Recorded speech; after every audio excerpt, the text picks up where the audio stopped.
live long enough, you become a vlogger. This is me.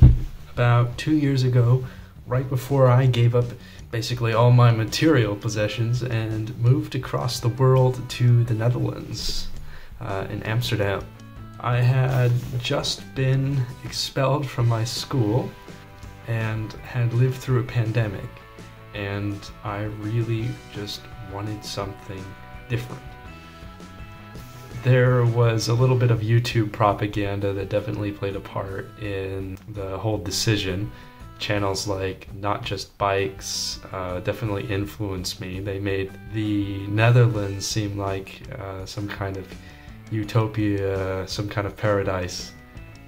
And I was really looking for somewhere that felt a lot like home, because Seattle and Washington in general had never really had that feeling for me. It always felt like I was a little bit of an outsider.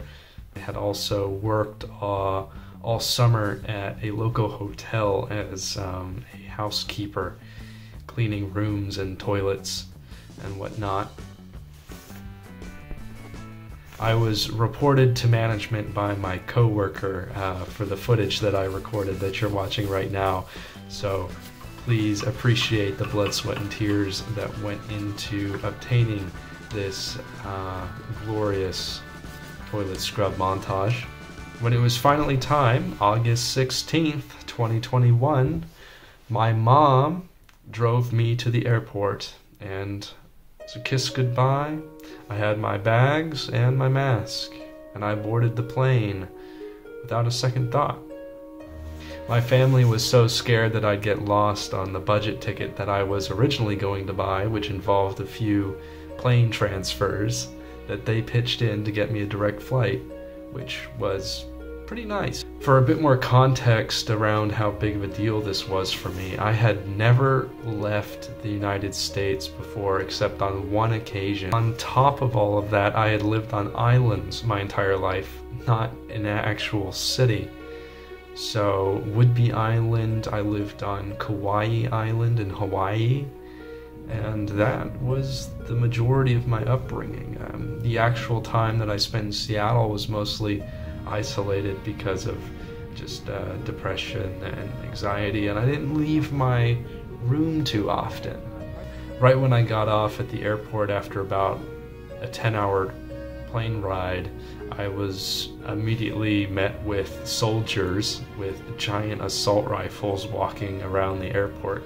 I'm not sure if there was some kind of a terrorist attack, but I think there was heightened security. Royal Marechaussee, no idea how to pronounce that, but I think that's pretty close. They're a gendarmerie force.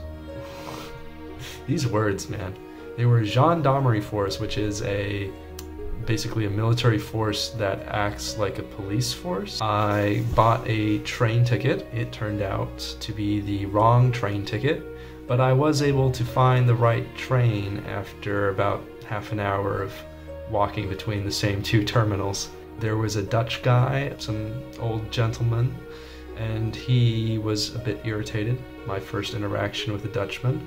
But he did let me on, and he told me not to do it again, and then was very kind to me and made sure that I got off on the right stop. Double checked, made sure I knew which one it was, which I thought was very sweet of him. During the train ride, I was immediately kind of flabbergasted by and in awe of how green the city looked. It did look kind of utopian. I went, of course, towards the end of the summer where everything's lush, and there's always this constant kind of wind in the Netherlands. It's known for the wind, but I like the wind, so that was a pro for me. And it was gray, like Seattle. It was like I hadn't moved, but it was definitely more humid, and the train was going right between them all. The tram, it was a tram, it wasn't like a full-blown train. At that point I just started getting like this really surreal floating feeling, you know. I felt a little bit high, like on the excitement and how different everything was, which it was really different compared to what I used to, which what I'm used to is being in a room on an island, so anything compared to that is kind of wonderful for me. Got off at the right tram stop. But then because I had the wrong ticket, there's these doors. It's not like a normal turnstile. You have to place your ticket on the reader, then they open for you and you can actually leave. So there wasn't really anywhere to jump over. So I waited for like another 30 minutes walking back and forth until I worked up the nerve to ask someone if I could follow them through. And it was this Dutch lady, and she wanted me to show that like the ticket wasn't working. She thought I was doing it wrong, but then she tried and it didn't work, so she just come on. Now every place when you first arrive has this very unique scent that you notice. In Hawaii, it's a very citrusy, sweet smell. It smells like the flowers that are blooming around and the jungle. It's very different than somewhere like Washington, where you really get hit with the smell of cedar. And I think the Netherlands in general smells very, it's like a musty, almost river scent. It's definitely a river, so if you've ever smelled a freshwater lake, a freshwater river, it smells like that, and you really get hit with that. It's because of all the canals everywhere behind every house, running through every neighborhood. And yeah, Amsterdam just smelled really strongly of rivers. And as I smelled the smell, I just got this thought that, wow, this smell will one day maybe remind me of home. And I continued my journey. Another thing that I noticed as I walked through the neighborhoods and gained this kind of euphoric sense of giddy happiness, the cars were much smaller, much smoother lines, and they felt less masculine, maybe less intimidating than American cars, which have very sharp, aggressive styles. So after about a 20-minute walk, I found myself without incident at the front of the Airbnb, and I rung the doorbell, and I was answered by a fellow named James. He had a very thick accent, bit of a beer belly, round face. Yeah, he showed me the house. It's a cozy house. It was my first introduction to a Dutch style house.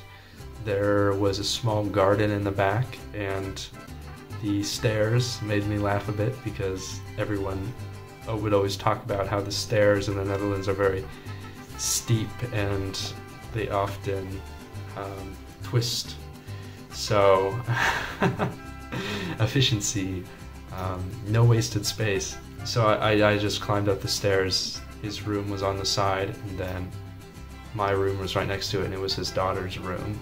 I was so tired I just dropped my bag on the floor and pretty much went to bed right away, even though it was still daytime in the Netherlands. It was very much the nighttime for me. Probably early morning, I think, equivalent, yeah, in the US. It's been an absolutely wild ride, and remember, if you haven't already, please like and subscribe if you want to follow the journey all the way to the current day, because I'm going to be documenting like every stage of the journey so far, so you can follow along.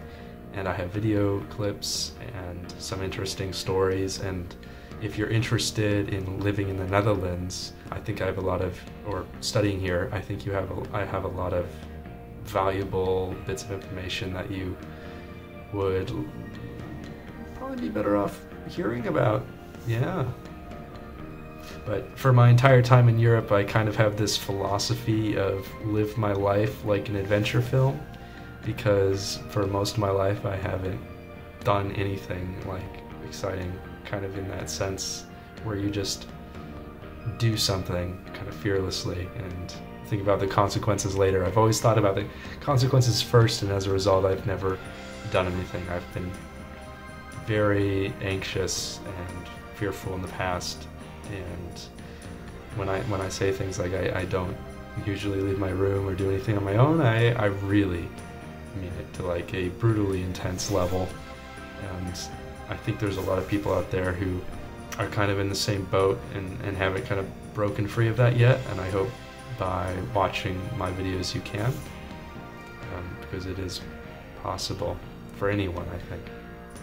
Hello, this is me on my last night of being in Airbnb